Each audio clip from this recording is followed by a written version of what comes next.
بسم الله الرحمن الرحيم. الحمد لله رب العالمين، والعاقبة للمتقين ولا عدوان إلا على الظالمين، وأصلي وأسلم على نبينا محمد وعلى آله وأصحابه ومن اهتدى بهديه إلى يوم الدين. suuratu tiin suuradeedu waa suurad makiya. ayadana suuradaha maka ku soo degay oo dhaarta ku bilaabata ayayna markaa ka mid tahay. bismi illaahi araxmaani araxiimi. watiini, geedka tiinka la yidhaahdo ayaan ku dhaartay buu yihi ilaah subxaanahu wa tacaala. waa dhaaranaya oo waxaan ku dhaaranayaa tiin iyo wazaytuuni, geedka zaytuunka ah. wa haada albaladi, beled, wa tuuri siiniina, iyo tuuru siiniin, waa tuuru siinaa, jebelkii barakada lahaa waaye. wa tuuri siiniin, tuuru siinaa waa jebelkii nebi muuse ilaahay kula hadlay. wa haada albaladi, beledkan ee kan ah ayaan ku dhaartay. alamiini, ee aaminkaa waa maka. dhulkan beledkii aaminkaa ayaan ku dhaartay. laqad khalaqna alinsaana, insaankii waan abuurnay, oo waxaa xaqiiqaa insaanku inaan ka abuurnay fii axsani taqwiimin, taqwiim midda u fiican, toosnaan midda u wanaagsan ayaan insaankii ka qalaqnoon ka abuurnay ama u abuurnay. uma kadibna radadanaahu, waanu celinaynaa.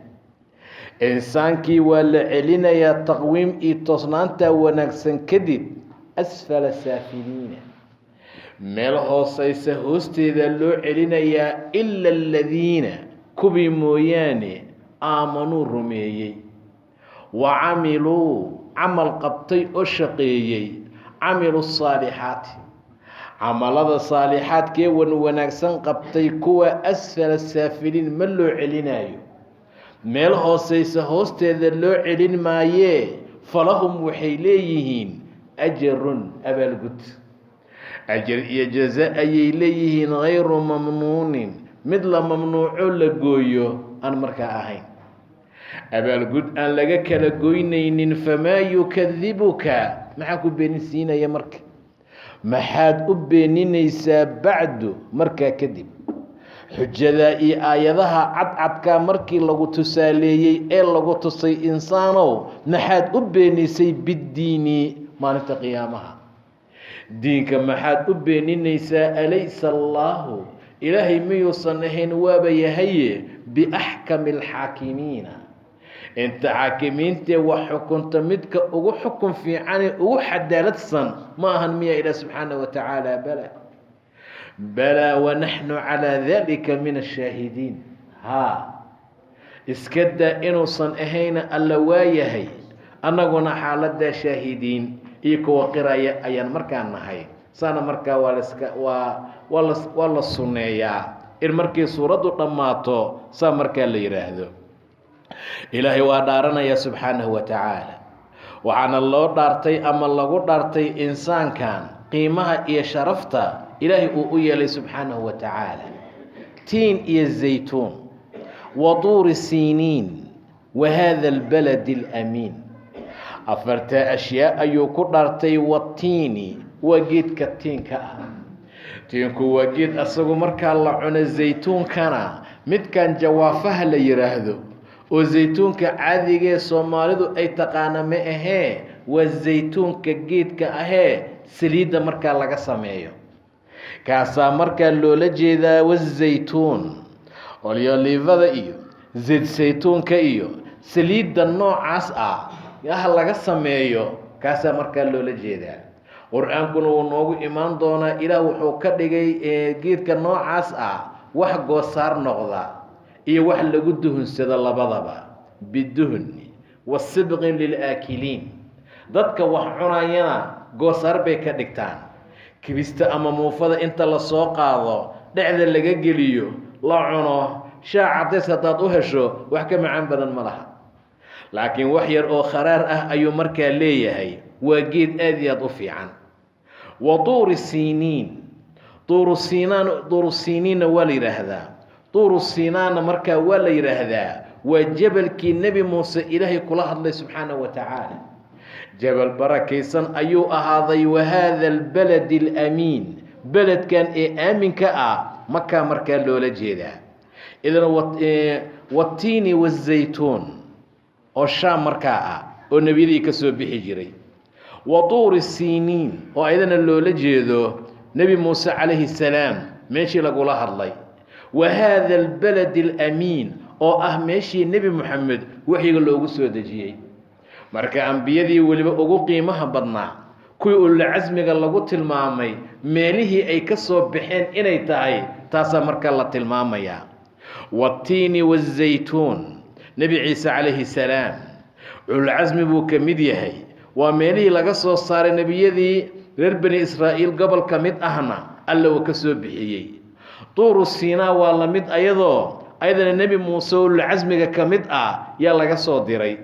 wa haada albalad alamiinna waa la midoo waa meeshii nebi moxamed calayhi salaam laga soo saaray, asagana ululcasmiga markaa ka mid ah. dhaartaa markay dhacday kadib maxaa lagu dhaartay oo mataqaanaa jawaabtii qasamka ay noqotay laqad khalaqna alinsaana, insaankii xaqiiqdii waan abuurnay fii axsani taqwiim, ayaanu ka abuurnay buu dhaha ilaah subxaanahu wa tacaala. taqwiimku waa toosnaan, midda ugu fiican ayaa markaa laga abuuray. bani aadamka insaanka sidiisaba ilaahay wuu karaameeyey. walaqad karamnaa bani aadam baanu karaamayna buu dhahay ilaahay. waxaan ku xambaarnay fi lbari waalbaxr warasaqnaahum min alayibaat. wax aada loo sharfay oo la maamusoo la qadariyey insaankaa laga helaa. haddana sidii loogu talagalay ilaahay cibaadadiisa uma guto. insaanku sidii loo maamusay oo loo sharfay ugama soo bixin. in badan oo ka mid ah ayaa diinta inkiray, shirki ilaahay u sameeyey subxaanahu wa tacaala. wuxuusan ilaahay awliye daayiq u ahayn ku sheegay una cuntamin subxaanahu wa tacaala. marka ilaahay wuxuu leeyahay fii axsani taqwiim baa laga abuuray. daanyeerka iyo lo-da, xayawaanka intooda kala fiiri qaabkay u yaalaan, afar bay ku garguuranayaan. insaankii taqwiim baa laga dhigay, waa la toosiyey. hanaankuu u soconaya waa hanaan qurux badan.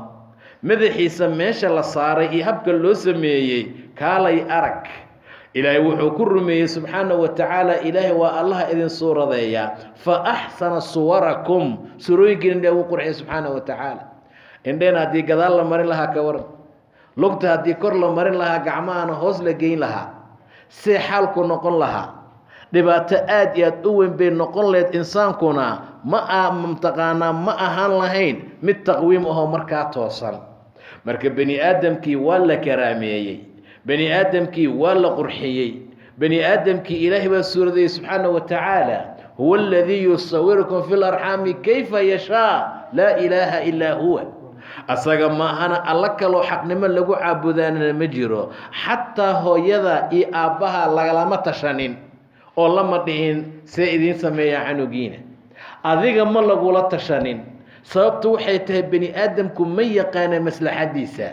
waad u jeedaa hadda oo ilaahay qurxiyey oo wanaajiyey, jirkii waxaa lagu bedelayaa daawo. dhallinyaradii waad aragteen waxyaabaha ay samaynayaan. ka waran haddii la dhihi lahaa see lagu yeelaa, midaa dhila ilaah gacanteeda halna horeygii halna gadaalgii. ila ma yaqaana maslaxadiisa. wixii xun baa maanta la sameeyaa, waxaan wanaagsaneyn baa maanta lagu socdaa. markaasuu ilaahay asaga tawaliyey inuusan cidna kala tashanin khalqigaaga iyo abuurkaaga. ilaahay waana suuradeeyey, suuradiisana wuu wanaajiyey. suurada bani aadamka iyo habkuu markaa u abuuray subxaanahu wa tacaala. waayo rabbi asagoo tilmaamaya xaaladaha noocaasa muxuu yidhi alladii khalaqaka fasawaaka facadalak fii ayi suuratin maa shaaa rakabak. waa mid aad yaad markaa u wanaagsan. fii axsani taqwiim baa insaankii lagu abuuray. uma radadnaahu, waan celinaynaa buu dhahay haddana ilaah subxaanahu wa tacaala. waxaanuu celinaynaa asfala saafiliin, saafiliin meesha u hooseysa. dhowr macnaa lagu tilmaamaa meel hooseysa hoosteedoo loola jeedo insaankii gudan waayey waajibkii ilaahay u diray. asfala saafiliin baa la geynayaa waa jahannamo, waa dhulka toddobada arla meesha u hooseysa, meeshaasaa loo celinayaa. camalkiisa meeshaa la geynayaa, waxay naftiisa meeshaa la geynayaa, sida ilaahay tilmaamay subxaanahu wa tacaala kallaa ina kitaaba alfujaari lafii sijiin wamaa adraaka maa sijiin kitaabun marquum. meeshaa hoose la geynayaa. waa hadduu fulin waayo waajibaadkii alla u diray subxaanahu wa tacaala. walo ay ku fasireen uma radadnaahu asfala saafiliin. axsan taqwiimtu ma soconayso intuu cunugu ama qofku dhalinyar yahay oo bidhaan fiican inacaw fiican uu leeyahay, quruxdii uu wato saa ku daa'im noqon maayee uma radadnaahu waan celinaynaa asfala saafiliin. gabow baa loo celinayaa, duqnimaa loo celinayaa, quruxdii iyo haybaddii dhallinyaronimada uu lahaa ma laha, hoosaa loo soo celinayaa. waman nucamirhu nunakisuhu fi lkhalqi afalaa yacqiluun. qofka cimrigiisa la siyaadiyo oo cimri badan la siiyo, abuurkiisaan soo dhimaynaa buu dhaha ilaah subxaanahu wa tacaala. mar kasta uu sii weynaado wuu daciifaa bani aadamka. dhagaha way daciifayaan, araggii waa daciifayaa, xooggii waa daciifayaa. uma radadnaahu asfala saafiliin. meel hooseysa hoosteeda markaa loo celinaa oo ciyaalkii yuu ka sii liidnaanayaa mararka gobol ka mid ah. taana markaa waa loola jeedaa asfala saafiliin. ila aladiina aamanuu, kuwii alla rumeeyey maahane, ayagoo asfala saafiliin loo celin maayo oo ciliyiin baa la geynayaa. kallaa ina kitaaba alabraari lafii ciliyiin. waa haddii la yidhaahdo dhanka camalka wanaagsan iyo suu qofka ilaahay u caabudo. haddii la yidhaahdo taqwiimka dhalinyaronimadiisii quruxdii uu lahaabaa hoos looga celinaa. ila aladiina aamanuu, inta alla aamintay maahane, rabbi rumaysay wa camilu الصaalixaat, camal wanaagsanna markaa ku daray. camal fiican bay ku dareen. waxaad arkaysaa qof inta ilaahay cumri dheer siiyey haddana xooggiisii iyo jirkiisii iyo indhihiisii kulli ay markaa tamaam yihiin. waxay dhihi jireen dadkii hore ama saxaabadii ama salafkii, in allaala intaan dhalin yarayn ayaan diinta alle ku dadaalnay, xibnaheenaan diinta kaga shaqaynay, indhaheenaan kheyrka ku fiirinay, gacmahan kheyrka ku qabanay. markaan weynaanay oo aan gabownay yaa ilaahayna ilaaliyey subxaanahu wa tacaala. asma binti abi bakar 100 sano ay gaartay, korna u dhaaftay, hal iligna kama dhicin baa la yidhi. halkeena fiiriya maanta sidii jaad iyo tubaako lagu cunay eber. qof aan da' weliba gaarin aad arkaysa in xibnihiisu ay baaba'een. sababtu maxay tahay? cibaado alla laguma camimin, diin alla wax looguma qabanin. maxaa lagaa ilaalinaa marka? wax lagaa xafidaya male. haddaad rabto inuu ilaahay ku xafido, jirkaaga ku xafid cibaadada ilaah subxaanahu wa tacaala. wejiga ku sujuud, gacmaha khayr ku qabo, indhaha kitaabka ku aqri, dhagaha diinta ku dhegayso. saa markaad samaysa alla wuu ku xifdinayaa. ila aladiina aamanuu, inta ilaahay aamintay maahana subxaanahu wa tacaala, oo haddana wa camilu الصaalixaat, camal fiican qabtay. salaaddii tukadeen, habeenkii bay kaceen, soonkii bay la yimaadeen, daacadii ilaahay. ilaan xibin kasta oo bani aadamka xibnihiisa ka mid ah cibaada loogu talagalay. inaad diinta alla ugu adeegtaa loogu talagalay. haddaad saa yeeshana waa lagu xafidayaa, haddaad yeeli weysana waa la baabi'inayaa. xaalka saasuu markaa ahaanayaa. ila aladiina aamanuu, oo haddana waa camilu الصaalixaati, camalo wanaagsan oo fiican qabtay. kuwa asfala saafiliin loo celin maayo, gabow ay ku baaba'aan laga dhigi maayo, sijiin la geyn maayee. falahum waxay leeyihiin ajrun, ajir iyo abaalgud baa la siinayaa. hayru mamnuun, mid la gooyo aan markaa ahayn. abaalgudka aakhiro ee dadka ahlu jannaha la siiyo lama goynaayo. laa maqtuuca walaa mamnuuca. waa go-ayna ma jiro, bax lagu siin maayna ma jirto. mar haddaad jannada gasho, risqiga iyo geedaha iyo miraha way go-een, weligaa maqli maysid. waa lagaa mamnuucayna ma jirto. laa maqtuuca walaa mamnuuca, sida ilaahay tilmaamay subxaanahu wa tacaala. laakiin waxaa lagu siinayaa bikayri xisaab. waxaa lagu siinayaa doorasho. adaa dooranaya. walakum fiiha maa tashtahi اlanfus. waxay leeyihin waxay naf jeclaysato. waxay naf jeclaysato. qalbigaaga wixii soo gala, alla ilaa caaw waxaan jeclaan lahaa chicken ama digaag duban oo aad u mac. qalbigay kaa soo gashay waa ku ag taalla. waxaan jeclaan lahaad ishtahaynaysaa sharaab aad cabto nooca ka ugu fiican waa ku ag yaalaa xaaladdaasuu ilaahay tilmaamaya subxaanahu wa tacaala marka jannada waa meel barwaaqo ah waa meel nimco leh waa meel lagu nimcaysan yahay waa meel aan wax laga weynaynin waa meel ilaah subxaanahu wa tacaala qofka gala aan dalbinsaa soo tilmaannay inuu markaa ka xawilmo ama markaa ka wareego famaa yukadibuka marka bini aadamow insaanoo nimcadaasaa laguu qabtay saasaa ilaahay kuu karaameeye beenintu maxay tahay maxaad u beeninaysaa bacdu markaa kadib markii rabbi ku qalqay oo axsan taqwiim lagaa sameeyey jannooyinka laguu diyaariyey beeninta aad beeninaysa maxay tahay bacdu biddiini diinka ama maalinta aakhiro alaysa allaahu ilaahay miyuusan ahayn waa yahaye biaxkami alxaakimiin xaakimiinta midka ugu xukunka fiican subxaanahu wa tacaala maalinta aakhira marka la tagaa si fiican loo ogaanayaa oo loo mataqaana ay u caddaanaysaa cadaaladda meesha taala maalinta waxaad arkaysaa maanta inaysan cadaaladba jirinba inaysan jirin wax mataqaanaa xukun fiican ah waayo rabbi subxaanahu wa tacaala waa xakiim ilaahi subxaanahu wa tacaala waa caliim ilaahi subxaanahu wa tacaala waa caadil intaa waxay keentay inuu noqdo axkam alxaakimiin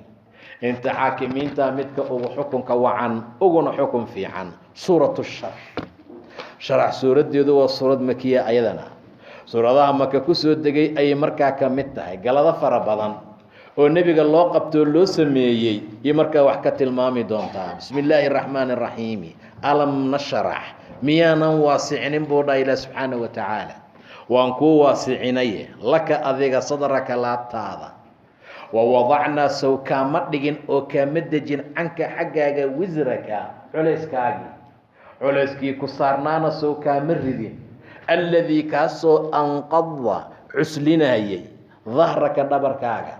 culayskii duudka kaa saarnaana sow kaama dejinin wa rafacnaa sow kor uma qaadin laka adiga dikraka sharaftaada magacaaga qiimahaaga xuskaaga kor soo uma qaadin buu dhaha ilah subxaanahu wa tacaala fa inna maca alcusri culays micigiisa yusran fudeed ayaa ahaaday inna maca alcusri culays micigiisii la jirhkiisana yusran fudeed ayaa ahaaday ee fa idaa faraqta haddaad faaruqdo camal haddaad ka baxdood camal dhammaysaba ha fadhiisanin ha seexanin ha ciyaarin meeshaasaan ku soo waqti dhammayna ha dhihine fansab dhigto macnaha ku kala raacsii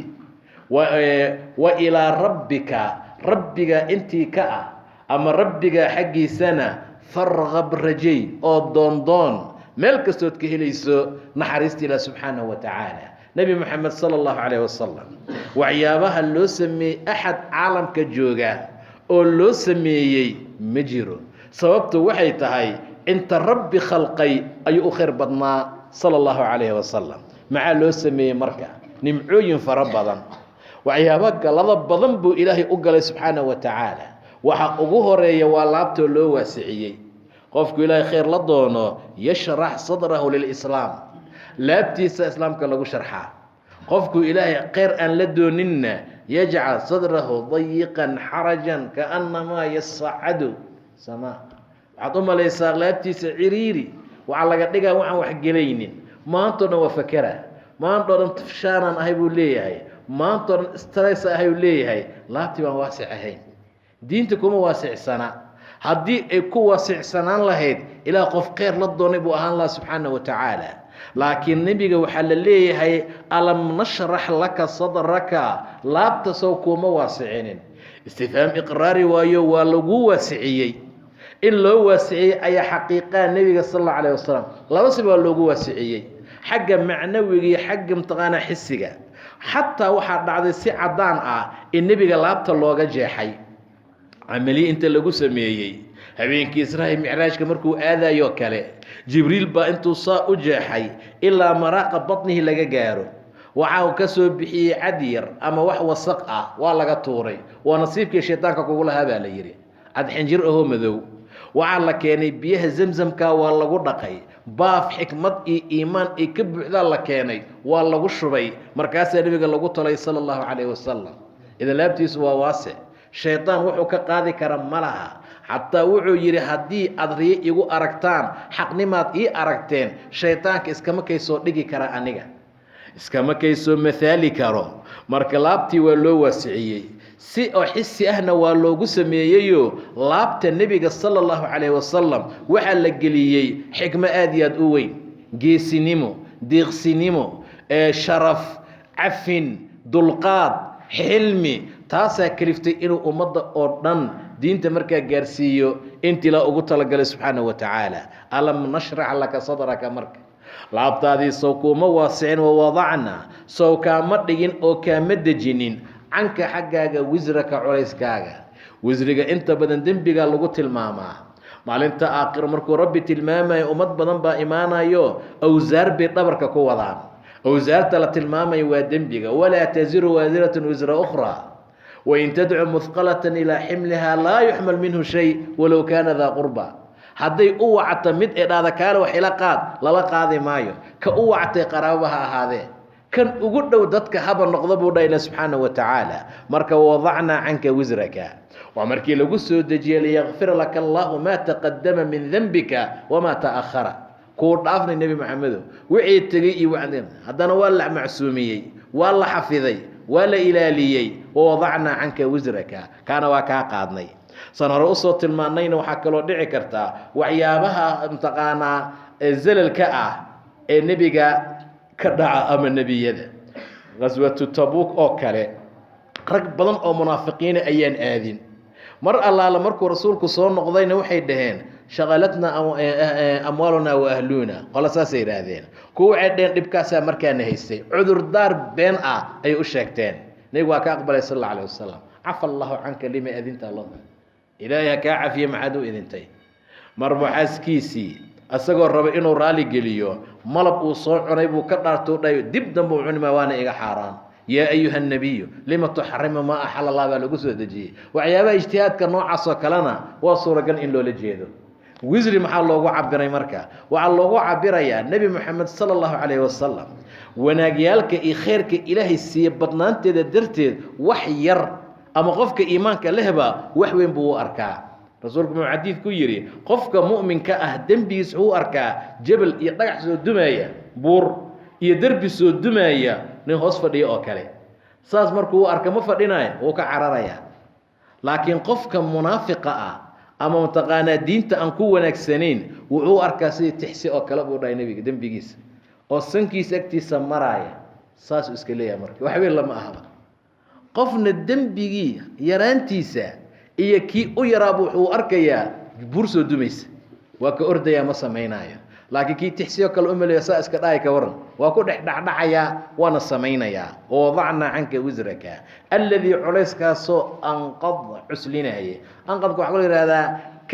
mataqaanaa ka dhawaajinaaye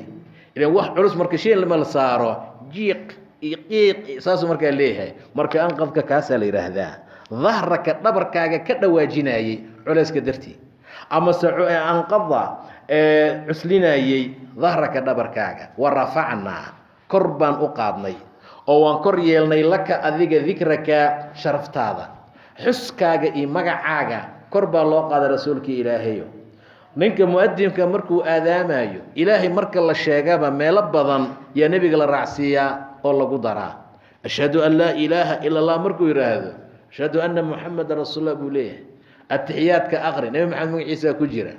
imaamka khudbada asoo nebi maxamed sheegi kama soo degi karo mimbarka marka ilaahay sharaf buu u yeelay nebiga sal alla alayh wasalam waa qiimeeyey waa la qadariyey waa la maamusay ilaahay baa doortay subxaana wa tacaala wa kaana fadlullaahi calayka cadiiman fadliga ilaahay korkaaga waa ku weyn yahay buu dhaha ilah subxaana wa tacaala nebi maxamed hadalkiisoo la magaciisoo la maqlo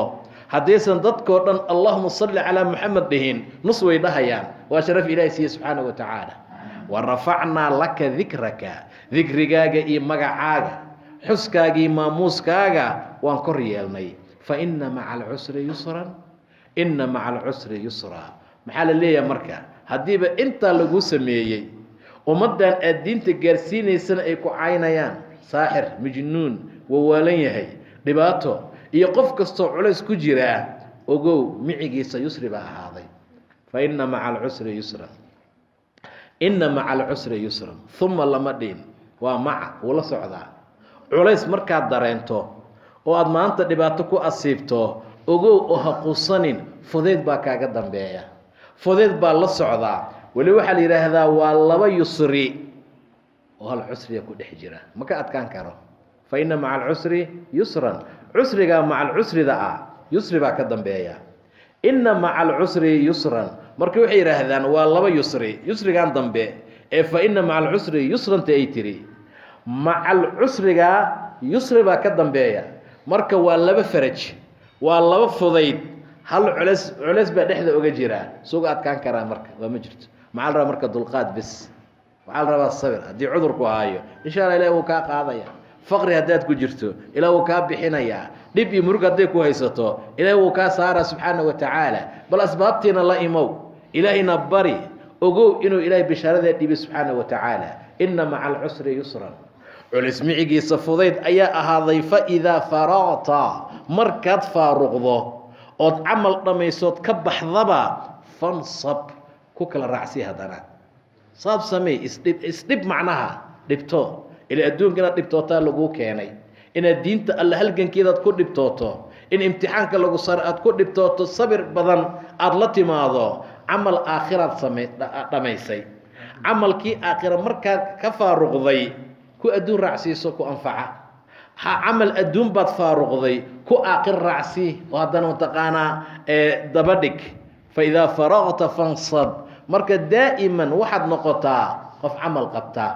qof shaqaynaya ahaw qof jiifaha noqonin waktigaa weli ah iyo waktiga waxaan kusoo dilayaa meelaha fadhi kudirarka iyo waktigayaa kastoo inta laga gaaraa waktiga la haysto maba jiraba wakti oo qofka muuminka ah dayaci waxyaabo kale uga dhammaada meeqa camalaa kuu yaala maxaa lagaa rabaa maxaa xisaabtan ku sugaaya naftaada ma xisaabisay intaasoo dhan baa kuu taallaa marka xaggan aadaa iyo intii waktiga laga gaaraya iyo waktiga jiifka inta laga gaaraayo iyo waktiga jiifka iyo waktiga cashada inta laga gaaraayo wax ku anfacaya oo arrintaada adduun ku saabsanoo adi wax kuu taraya samayso haddii kale mid aakhira ku anfacaysa samayso saasaa loogu talagalay fa idaa faraqta fansab dhib oo isdhib oo camal fiican oo kale raacsi wa ilaa rabbika rabbiga xaggiisana farqab doondoon rajey ila subxaana wa tacaala meel kastood naxariis alle ka heli karto oo khayr iyo wanaag aad ka helayso hadda yicin ku soco raadi ku dadaal saasaa markaa la leeyahay wax kale haddii la waayo raadiyaashada ilaahay haddii si kale inaad ku hesho aada weyso waa la iibsadaa xataa nin suhayb la yidhaahdaa magaalada maka yimid asagoo sucluug oon maan haysanin waxyaabuu kasbaday dahab iyo waxyaabo la mid ah nebi maxamed baa ka hijrooday maka oo madiine aaday way la cuslaatay inuu asaga meesha joogo wuxuu damcay inuu nebiga ka daba tago nuurka afkiisa ka baxaya waxyiga lagu soo dejinaya suu u helo waa rartay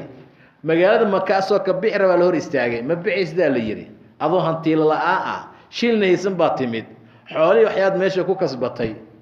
wuxuu yidhi ka waran haddaan idin tusiyo xoolahayga ma iska kaysii daynaysaan inaa nebiga aada sal alla alayh wasalam haabay dhaheen ilaa waa dad adduunya doona ninkaana aakhira doon waa ayaga dahab iyo waxaa u muuqdaa lacag iyo xoolo asagana janna u muuqataa ilaahay raadayaashadiisa wuu tusiyey way dhaafeen wuu dhaqaaqay xoolihii iyo dahabkii wuxuu laabay ayagu la wareegeen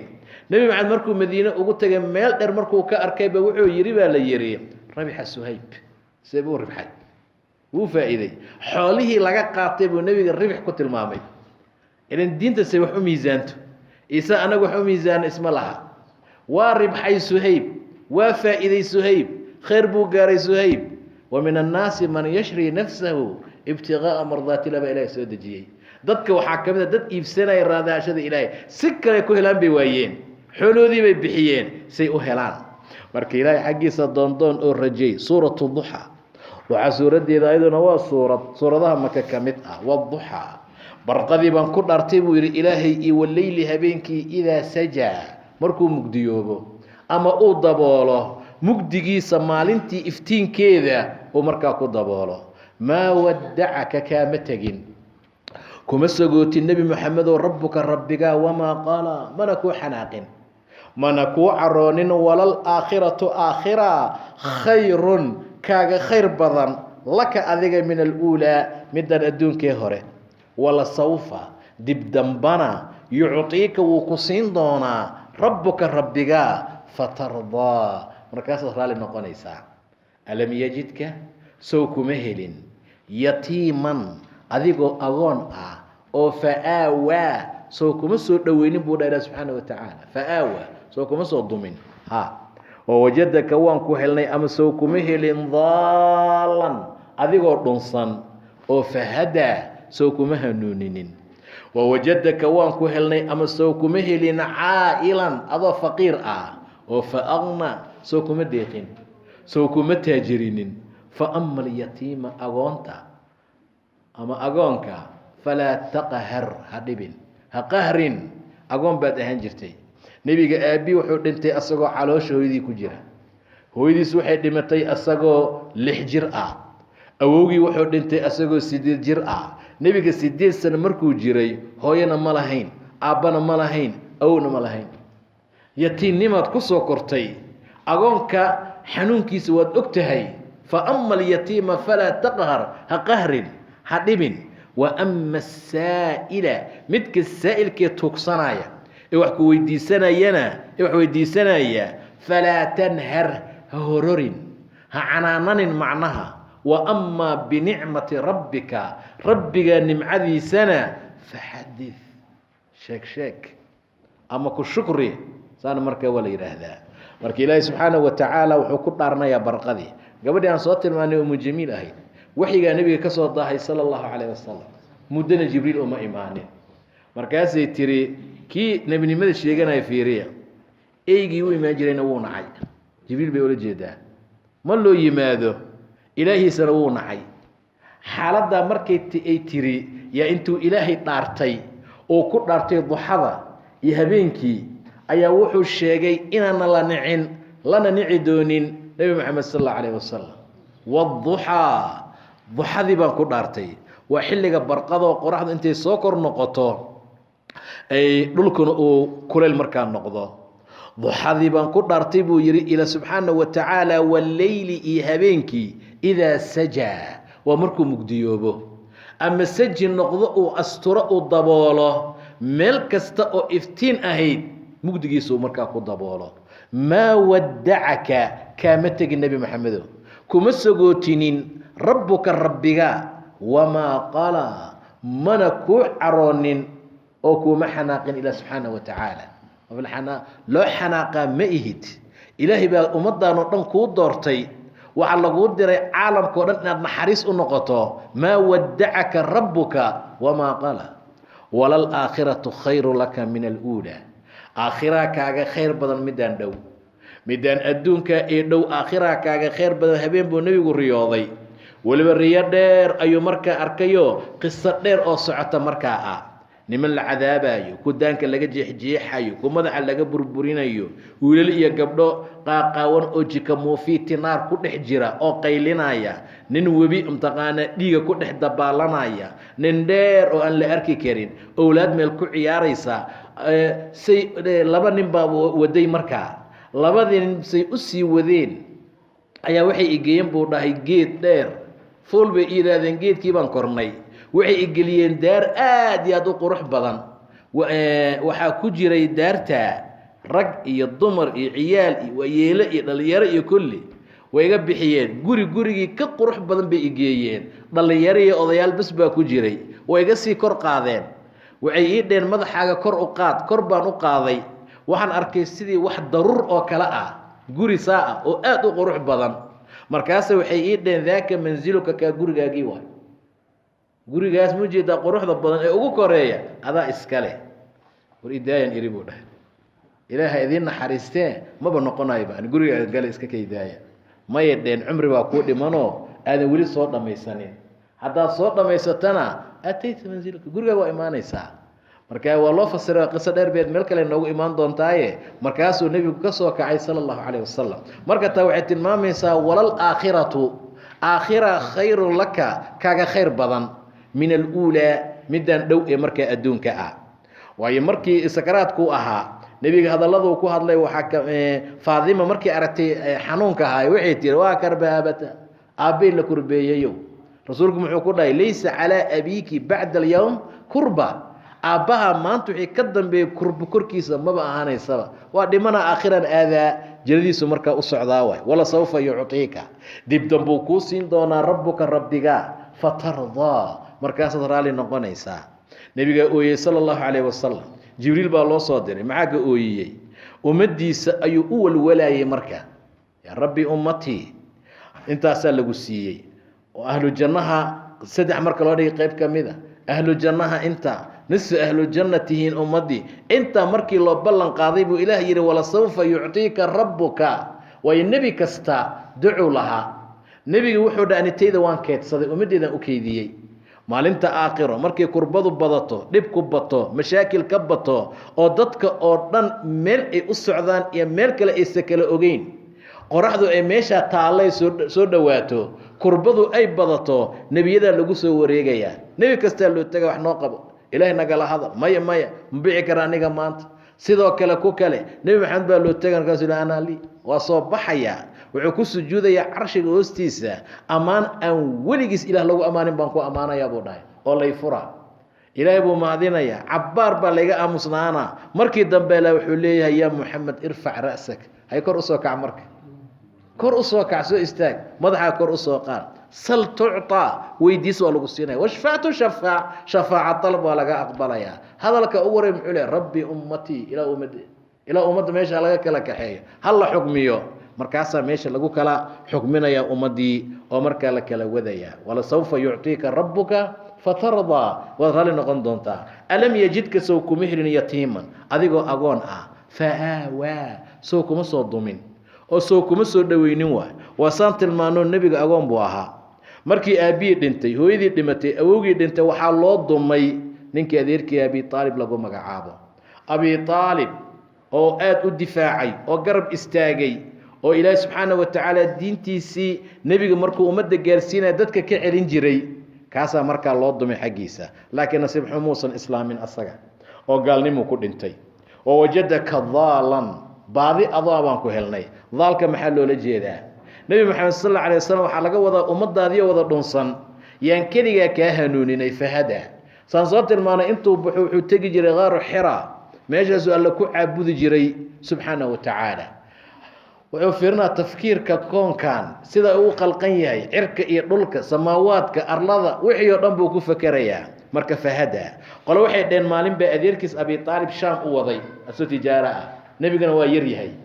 mar allaala markii meesha uu geeyey ayuu ka dhumay cunug yar buu ahaa markuu ka dhumay baa abijahl oo meesha jooga soo arkay wuu soo qaaday wuu soo waday wuxuu soo saaray ratigiisii